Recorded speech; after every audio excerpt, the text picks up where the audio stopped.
요즘 보면은 본인이 서울에서 태어났다고 고향이 서울이라고 자랑처럼 말하는 모습을 자주 보게 되는데, 그렇죠. 태어난 곳이 고향이 맞습니다. 그런데 그렇게 치면은 아버지 고향 따로, 할아버지 고향 따로, 이리 따로따로 하는 모습이 정치하는 사람들이 그때그때 임기응변식으로 대처하는 모습과 비슷합니다. 어딘가 잘못된 사회 현상인 것 같아서 이야기하고자 합니다. 우리나라 말을 서울, 즉 기호지방 중심의 말로 표준어를 정하면서 어처구니 없게도 없어진 말이 있습니다. 안태의 고향이라는 말인데요. 나의 태, 즉 내가 태어날 때 어머니와 내가 연결되어 주던 태를 묻은 곳이라 해서 내가 태어난 곳을 가리키는 말입니다. 이 말을 표준어를 정하면서 영남지방 사투리로 지정했습니다. 그러면은 다른 표준어를 정해야 하는데 정하지 않았습니다. 무슨 이유로 그렇게 했는지는 모르겠어요. 추측컨대 서울을 고향이라고 하는 사람들한테는 싫었겠지요. 예로부터 고향이라 하면 기본 300년 이상 살았고 또 최소 5대조 이상의 살고 조상의 산소가 있는 곳을 고향이라 합니다. 그러니까 그곳은 고향이고 내가 태어난 곳은 안태고향입니다. 그러나 요즘처럼 빠르게 변해가는 이 세상에서 고향보다는 내가 살고 있는 이곳이 소중합니다. 왜냐하면은 고향은 내가 정할 수가 없습니다. 그렇죠? 그러나 현재 내가 살고 있는 것은 내가 선택을 했습니다. 그러니 현재 살고 있는 곳이 소중합니다. 그런데 이 땅을 아끼고 사랑해야 되는데 가끔 보면은 본인이 살고 있는 이 땅을 폄하하고 무시하는 사람들을 보게 되는데 나쁜 사람입니다.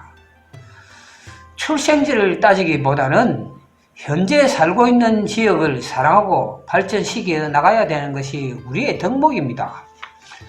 그러면은 살고 있는 곳을 소중하게 생각하는 한 방법을 말씀드리겠습니다. 살고 있는 곳의 지명의 유래를 살펴보는 것도 그 지역에 대하여 애정을 가지는 한 방법입니다.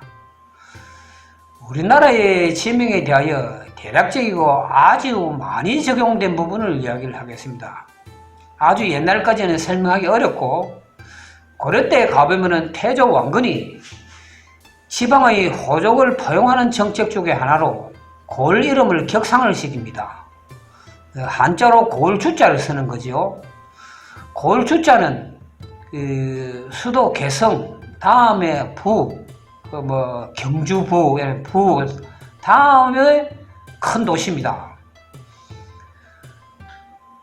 그렇다 보니까 어떤 데는 또 보면은 심지어 왕비가 태어났다고 이래가지고 면 단위도 안 되는 지역을 주자를 붙입니다. 그러니 요즘 치면은 거의 하급 관리가 가도 되는 곳을 거의 도지사급 관리가 가게 됩니다.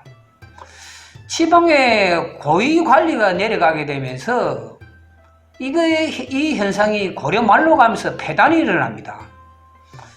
국가에 재정은 없고 녹봉은 주어야 하니 그때는 논밭을 주어가지고 거기서 나는 수확으로 대신을 했습니다. 녹봉을 대신했는데 줄 땅이 없으니까 전직 관리가 포기하지 않은 땅을 또 줍니다.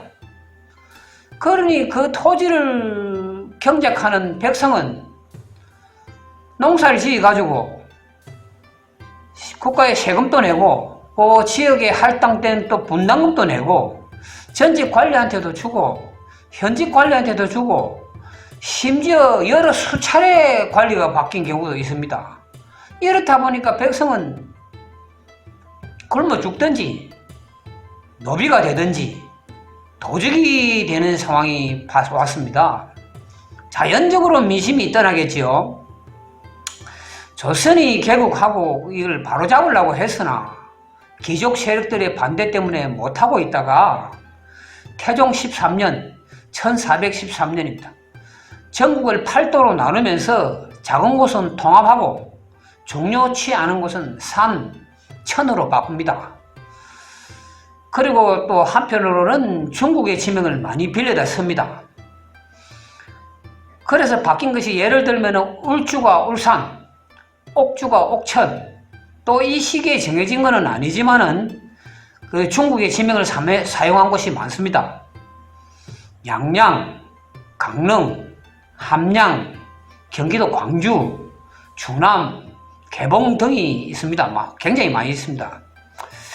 살면서 내 고장의 이름이 어떻게 바뀌어 왔는지, 변천되어 왔는지 살펴보는 것도 재미가 있을 것입니다. 감사합니다.